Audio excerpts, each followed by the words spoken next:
Give us a synopsis of what they've all been saying.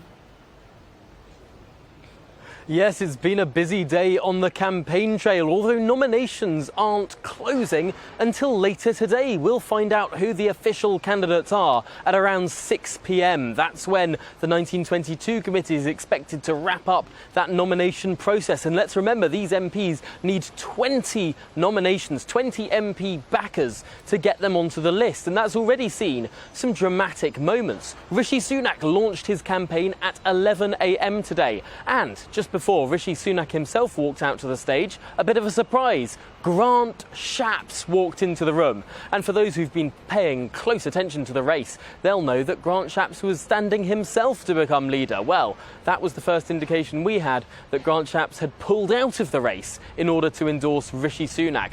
Dominic Raab also introducing him, the Deputy Prime Minister there. So lots of establishment support for Rishi Sunak, but also some challenger launches this morning. Tom Tugendhat and Kemi Badenoch, both standing on a position from people who haven't been in the cabinet. Tom Tugendhat, chair of the Foreign Affairs Committee. Kemi Badenoch, someone who's been a minister in a number of departments, but never in the cabinet. So these are more insurgent campaigns, and who knows whether they'll actually get over the line of those 20 nominations. One of the interesting points about Grant Shapps dropping out this morning of the race is he had a number of backers, and those backers haven't all followed him to Rishi Sunak. Indeed, Paul Bristow, one of those initial Grant Shapps backers, the MP for Peterborough, has now backed Liz Truss. Liz Truss also this morning at around midday found support from Jacob Rees-Mogg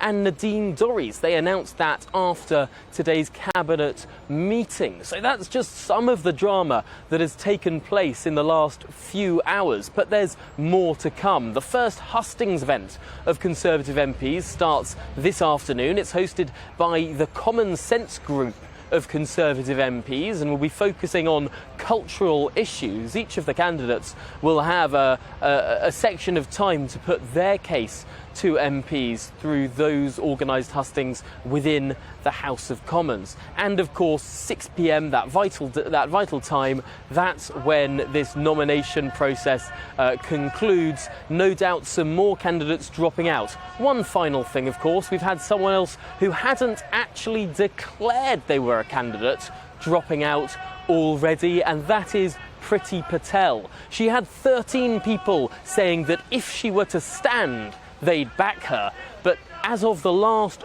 few minutes, Priti Patel has now herself said she will not, in the end, stand to be Tory leader. So where those 13 potential backers will go is anyone's guess. Looking at the state of play right now, it's still a fairly broad field with 9 candidates.